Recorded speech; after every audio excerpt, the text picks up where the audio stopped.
Bonjour et bienvenue pour un nouvel épisode de Questions-Réponses, le podcast qui décrypte les missions et l'actualité de l'Académie de Grenoble. Journée nationale de lutte contre le harcèlement scolaire oblige, toujours le premier jeudi qui suit les vacances de Toussaint, soit le jeudi 10 novembre. Notre invité aujourd'hui, un binôme, Régis Vivier et Caroline Fourniol, référents lutte contre le harcèlement scolaire au sein de l'Académie de Grenoble. Bonjour Régis Vivier, bonjour Caroline Fourniol, merci de partager ce petit moment avec nous. Quelles sont les actions mises en œuvre au sein de l'Académie de Grenoble pour lutter contre le harcèlement scolaire?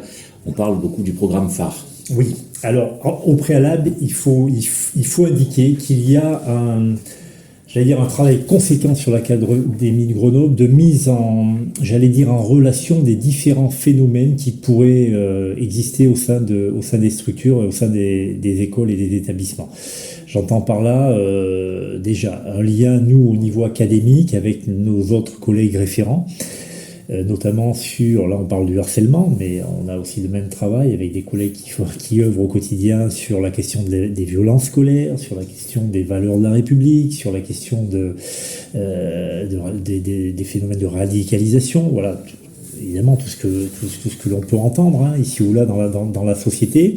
Donc on a déjà à cœur, en lien, et là pour le coup avec le cabinet de Mme la rectrice, de croiser tous les indicateurs qu'on peut avoir, à la fois en termes d'établissement, en termes de données. Donc ça, c'est la première chose qui est importante, c'est-à-dire que ça nous permet, nous aussi, de bien faire la part des choses entre ce qui pourrait être de la radicalisation, ce qui pourrait être un phénomène de violence ou un phénomène de harcèlement. Il ne faut pas, tout mélanger, parce que chacune de ces types de souffrances peut avoir des éléments en commun, mais aussi des différences, et il faut en tenir compte. Donc il y a ce premier travail-là. Le deuxième travail, c'est de l'inclure dans tout le travail qui est fait autour du climat scolaire. Parce que la lutte contre le harcèlement rentre dans le cadre du climat scolaire. Et donc, on a aussi, nous, alors là, pour le coup, là, je prends ma casquette d'IAIPR, établissement et vie scolaire. On réalise un travail important avec les établissements et avec les cadres, et notamment dans la formation des cadres, pour, au maximum, donner des éléments afin de sécuriser l'espace scolaire. Comme l'a très justement indiqué Caroline, un espace de travail et un élève qui est bien dans son espace de travail, apprendra mieux, bien évidemment. Et c'est tout l'enjeu, avoir des espaces scolaires sécurisés, des comportements, les plus sereins possibles, les plus calmes. Et ça, on met souvent ça autour de la bienveillance, mais la bienveillance, ça se décrète pas, ça se travaille. Donc on essaie de travailler dans les formations aussi, et notamment avec les cadres responsables, de manière systémique à travailler sur, effectivement, une école, un collège, un lycée. Comment on peut amener des environnements les plus sécures possibles, de manière à ce que, effectivement, des phénomènes de violence, là pour le coup des phénomènes de harcèlement, le risque zéro n'existe pas, mais qu'on puisse plus facilement les identifier. Si chacun des acteurs se donne un peu d'attention, si chacun des acteurs travaille de manière posée, calme, à ce moment-là, effectivement, on pourra donner de l'attention aux élèves. Les élèves seront aussi en situation, plus sereine, plus calme. Et in fine, tout ça, c'est pour que la transmission des apprentissages se fasse le mieux possible. Dans la classe, avec le professeur. Et si on veut que le professeur puisse s'exercer, parce que c'est l'essence même quand même de la mission première, il faut qu'on puisse travailler collectivement à sécuriser tout ça. C'est l'enjeu de phare qui, pour le coup, puisque je fais la transition, on évoque souvent, nous, la mise en œuvre d'une équipe protectrice au sein de l'établissement. Voilà. Phare, il est là pour permettre d'avoir un noyau de collègues au sein de chaque circonscription, chaque école, et au sein de chaque collège, là, pour le coup, puisque c'est les premiers niveaux qui sont déployés, au niveau national et au niveau académique, de manière à constituer une équipe.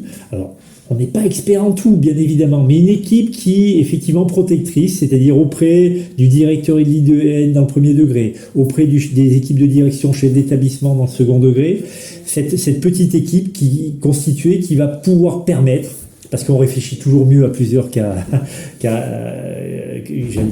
un, et donc du coup, le chef d'établissement, le directeur d'école pourra s'appuyer sur cette équipe qui aura été, formée à qu'on vient de discuter depuis le début, à ce que peut être le harcèlement, comment détecter des situations, comment accompagner les élèves, comment prendre soin. Et donc l'objectif de phare, c'est ça, c'est dans chaque école, chaque circonscription, chaque école, chaque collège, d'avoir cette petite équipe de 4-5 personnes à chaque fois qui permettent d'appuyer effectivement les équipes de direction, d'appuyer et d'être en vigilance permanente. Alors phare, il faut juste nous rappeler le sigle. Le sigle, alors c'est le programme de lutte contre le harcèlement scolaire à l'école. D'accord. Donc dans phare, on a aussi des déclinaisons. On a les référents et établissements, référents harcèlement, ou ambassadeurs harcèlement, pardon. Et on a aussi un numéro vert qui a été mis en place. C'est cela ? Voilà. Tout à fait. Donc on a 2 numéros. On a le 30-20 pour que les parents puissent alerter sur toute situation de harcèlement. Et puis on a le 30-18 qui est spécialisé dans le cyberharcèlement. Et donc il y a une réactivité nationale et académique très forte, puisque lorsqu'un parent dépose en ligne un signalement, les autorités académiques sont immédiatement prévenues. Et nous avons, alors là je parle un peu plus de comment nous intervenons en traitement de ces situations. Nous avons ensuite nous reprenons chacune de ces situations. Elles sont traitées au niveau départemental et tout de suite la famille est contactée par un professionnel de l'écoute. Et en même temps, un double travail se fait avec nos équipes pour que le chef d'établissement ou le directeur d'école, la directrice d'école soient contactés et qu'on puisse faire le lien et tout de suite établir une médiation entre le ressenti de la famille et ce qui est déjà traité au niveau scolaire ou pas. Nous avons 25 référents départementaux dans cette année scolaire qui, on n'est pas que tous les deux avec Caroline et heureusement et on profite effectivement de cet échange pour les remercier parce qu'ils ont une réactivité. Effectivement, ce sont des gens à la fois professionnels mais passionnés, et intéressés par cette thématique bien évidemment. 25 référents départementaux et donc parmi ces référents départementaux, on a un certain nombre de référents qui prennent en charge effectivement les appels que vient d'évoquer Caroline. Il faut vraiment dire que chaque famille ou chaque élève, il y a un contact qui est pris. Voilà, chaque situation, il y a un contact ou téléphonique ou autre, mais au moins téléphonique qui est pris dès qu'il y a une situation, bien évidemment, pris, j'allais dire, en binôme. Souvent, il y a un cadre de santé, de conseiller de service social, personnel de direction, infirmier, on a des équipes avec des regards un peu complémentaires, j'allais dire. Et puis bien évidemment, qui nous font le relais, nous, en tant que référents académiques, sur chacune des situations. On a aussi au quotidien, nous, en tant que référents académiques, des choses qui arrivent directement au cabinet de Madame la rectrice. Donc on s'occupe aussi de ces situations-là, soit par courrier, soit par téléphone, bien évidemment. Et puis on a aussi les chefs d'établissement et les directeurs d'école qui au quotidien remplissent l'application Fait Établissement pour tout type de fait d'établissement. Et nous, on regarde effectivement tout ce qui relève pour notre part du harcèlement. Et là aussi, les situations sont prises en charge à la suite. Un mot sur les ambassadeurs non au harcèlement. Alors, pour faire le lien et répondre à votre question, le programme ministériel que nous demande de mettre en œuvre Madame la rectrice, c'est vraiment venir asseoir ce qui se faisait déjà dans l'académie, dans les établissements, comme une pratique commune, comme un plus petit dénominateur commun propre à chaque collège, à chaque école. Et donc, pour ce faire, on a explicité les objectifs qui sont au nombre de 6. Donc, le premier, vous l'avez donné, c'était, Régis en a parlé, constituer l'équipe ressources de 5 personnels, une équipe protectrice, pour que ces personnels soient identifiés dans chaque collège et école. Ensuite, que ces équipes formalisent un protocole de traitement et de prévention du harcèlement, pour former aussi une équipe d'élèves ambassadeurs au sein de chaque structure, repérer comment dans les apprentissages on fait déjà de la prévention du harcèlement quand on travaille l'égalité filles-garçons, quand on travaille l'éducation à la sexualité, le respect de chacun, quand on travaille la notion de conflit, le climat scolaire, on fait déjà de la prévention du harcèlement.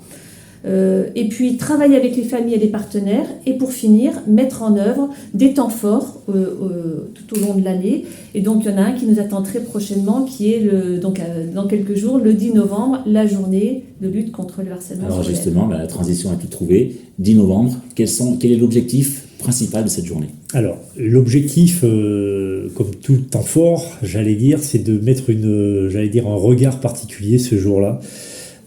Évidemment, la lutte contre le harcèlement, comme beaucoup de choses importantes dans notre école, ça se fait au quotidien tous les jours, et les professionnels ont cette vigilance, j'allais dire, tous les jours.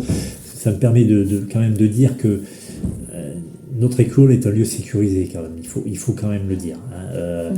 Certes, là on parle des signalements, on parle de ce qui se passe, mais quand moi je regarde, là pour le coup,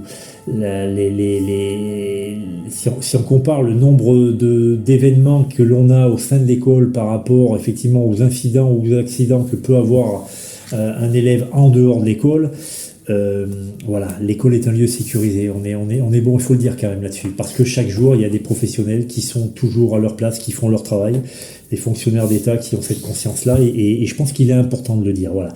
Quand on regarde le nombre d'élèves qu'on accueille tous les jours, 8 heures par jour ou 24 heures sur 24 avec les internats, et quand on regarde le nombre d'incidents que l'on a, alors même si effectivement ça nous occupe parce que c'est toujours un de trop, exactement, un signalement et un de trop, et qu'on pense effectivement mettre tout notre cœur là-dessus, bien évidemment, parce qu'il ne faut pas qu'il y ait de famille ou d'enfants qui restent effectivement en souffrance, mais néanmoins quand on regarde un petit peu ce qui se passe, on a effectivement une école quand même qui est bien sécurisée.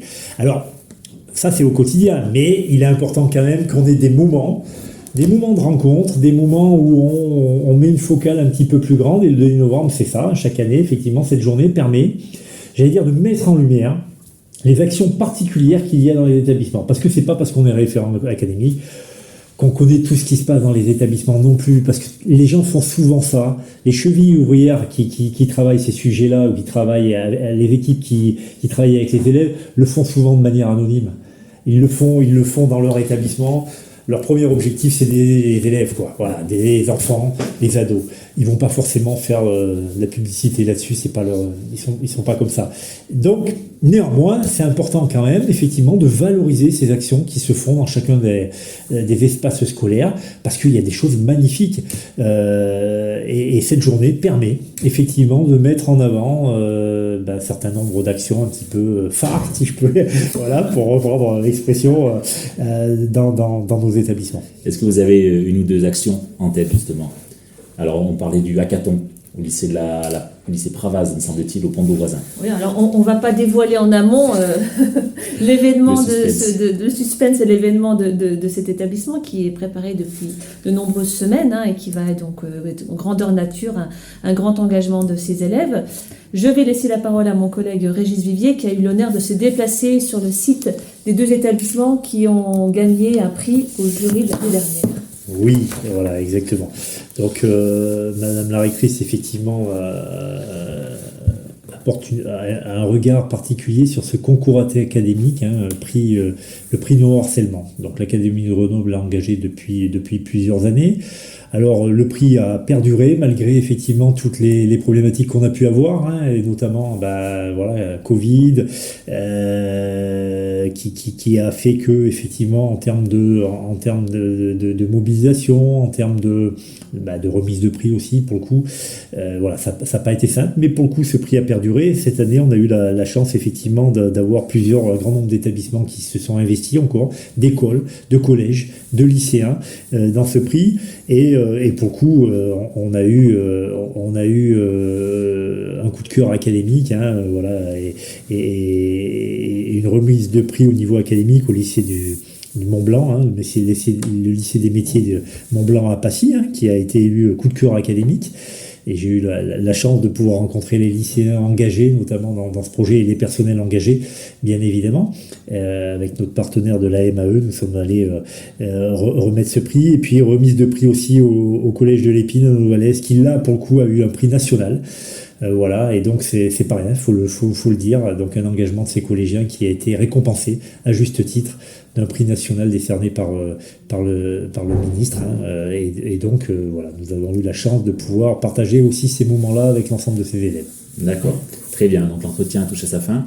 Est-ce qu'on peut dire, Monsieur Villiers, Madame Fourniol, essayer de lutter contre le harcèlement, c'est essayer de vider l'océan avec une petite cuillère, ou est-ce que vous êtes un peu plus optimiste que ça? Un jour, il y aura une école française ou une école dans laquelle, enfin, une école en général, sans enfants harcelés. Alors, on peut le souhaiter, optimisons-les, parce que c'est ce qui nous anime tous les jours, et il le faut. Bien sûr qu'on est optimiste, mais comment vous dire? L'école a besoin aussi de tous les comportements que l'on peut effectivement avoir d'un point de vue individuel, collectif, mais aussi d'une société qui va dans ce sens-là aussi. Donc le zéro événement, zéro violence, zéro harcèlement, il n'est pas possible bien évidemment, parce que l'école reflète, sert de base effectivement à la constitution et à la formation du futur citoyen, et en même temps l'école, elle est un des piliers fondamentaux de la société, de notre démocratie, de notre République. Donc à ce titre, il faut la protéger, il faut faire en sorte effectivement que toutes les belles valeurs, les valeurs de la République puissent effectivement être, vivre à plein dans nos écoles, dans nos collèges et dans nos lycées. Néanmoins, l'école sera toujours soumise effectivement au comportement individuel, collectif, de l'être humain, donc le zéro défaut, là pour le coup il est difficilement atteignable, on va pas se le cacher, à moins que la société devienne complètement, dans le sens que vous donnez, on peut le souhaiter. En tout cas, il faut rester optimiste, parce qu'on a des jeunes, on a des équipes qui travaillent, je l'ai dit tout à l'heure, au sein de notre institution, qui au quotidien font un boulot, remarquable d'accompagnement, et voilà. Et donc tant qu'on pourra apporter cette vigilance-là, et puis nous à notre modeste niveau les accompagner, on peut être optimiste, l'école restera sur ces valeurs-là. Alors juste, je vous demandais d'être concis en un mot, tous les deux, le mot qui résume pour vous la lutte contre le harcèlement. Bienveillance à l'école. Le soin. Très bien. Dernière question. Est-ce qu'il y a une chose que vous aimeriez ajouter et qu'on n'aurait pas dite? On vous remercie de nous permettre de parler de ce sujet-là, parce que effectivement, plus on en parle, plus on est individuellement et collectivement sans concerner. D'accord. Madame Fourniol.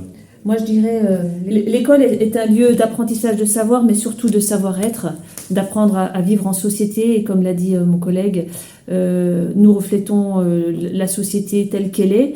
Et c'est à l'école que les élèves, les enfants et les adolescents apprennent à vivre ensemble et à se respecter. Donc, travaillons aussi sur les compétences psychosociales, sur la grammaire émotionnelle, sur les limites de chacun, le respect, la tolérance. Ce sont des socles fondamentaux pour réussir cette école de la bienveillance. Merci beaucoup, ce sera le mot de la fin. Merci Régis Vivier, merci Caroline Fourniol d'avoir pris le temps de répondre à nos questions. Tout est plus clair à présent, enfin on l'espère. Vous pouvez retrouver cet échange sur notre chaîne YouTube. Abonnez-vous pour ne pas rater les épisodes suivants, YouTube, Instagram, LinkedIn, Twitter. Rendez-vous très bientôt pour un prochain épisode Questions-Réponses, le podcast de l'Académie de Grenoble.